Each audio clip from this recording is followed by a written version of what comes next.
That's 21-year-old Lance Corporal Tim Donnelly, U.S. Marine Corps, a double amputee singing with the legendary Roger Waters, founder of Pink Floyd, and a band of wounded warriors at the Stand Up for Heroes event in New York City.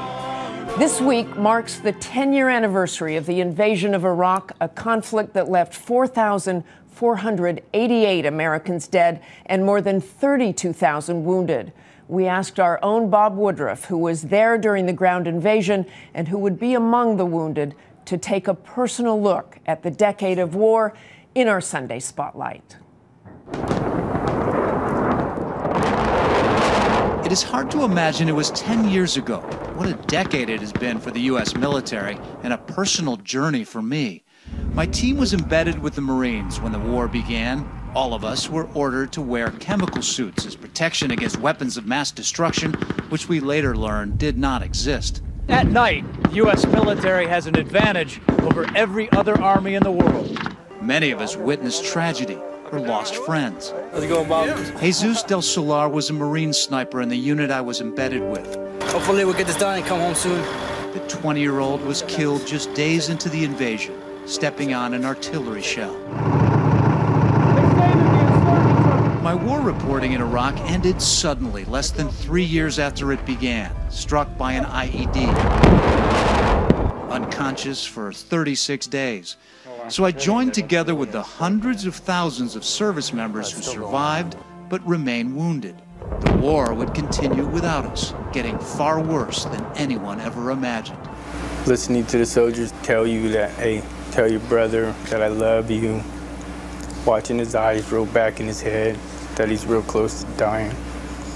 When President Obama took office in 2008, he vowed to bring all the troops home. 3 years later, he did. My colleague Martha Raddatz, who made more than 20 trips during the height of the violence in Iraq, was with the Army on a dusty base in southern Iraq as they made their final preparations to leave the long war behind. This is the last daylight these soldiers will see in Iraq. Crossing through the border, reflection turned to joy. Oh, we made it! I love you guys and be home in like a week. Can't wait! Back home, the healing began for those who survived and for the families of those who did not. This week, Martha sat down with retired General Peter Corelli, who served 2 tours in Iraq and wrote more than 500 letters of condolence. He has his own kind of scars. And what would you think when you were writing those letters? I don't go here. You're tearing me apart. You really are. 10 years is a good place to remember this stuff. Yeah, but that's really tough.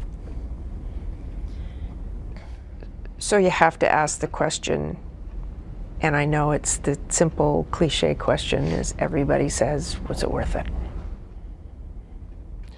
Well, I've got to believe it's worth it.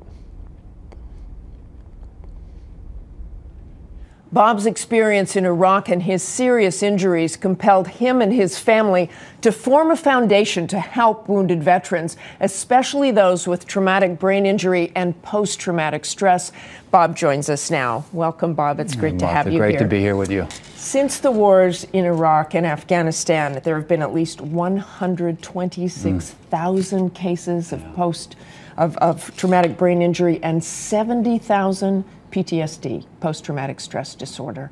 Is the country ready for it? What can we do with all these veterans coming home? Well, first of all, are we ready? I think certainly a lot better than we were 10 years ago when this war began. We never predicted these kinds of numbers and how long it lasted. We didn't know the kinds of injuries and how to deal with them, like the ones from the IED, the improvised explosive devices. The lives have been saved, but those that come back have, in many ways, invisible injuries, as you mentioned, with PTSD and TBI, traumatic brain injury. So that's changing now as we get a lot closer, but there's a big number, and as you said, they're going to be increasing. We have both spent so much time with these wounded veterans. What do they want? How do they want to be treated by America? How do they want to be integrated? Integrated is probably the right word. You know, they don't want to be called heroes a lot. They really want to be treated just the others in the neighborhood. So if people want to help them, do it in your community. Try to become friends with them. You know, there's a big Chinese wall, as I say, between the 99% of us who are civilians and that 1% in these two wars that have served. We got to bring those in that kind of integration, to bring them together as friends, because that is the one that is really the best way for them on their recovery. Well, I've got to say, Bob, your recovery still makes me tear up every time I see you, and you have done remarkable work with these veterans. Thanks very much, Bob. Bob's organization is called the Bob Woodruff Foundation. You can find it at remind.org. And now we honor our fellow Americans who serve and sacrifice. This week, the Pentagon released the names of 9 service members killed in Afghanistan.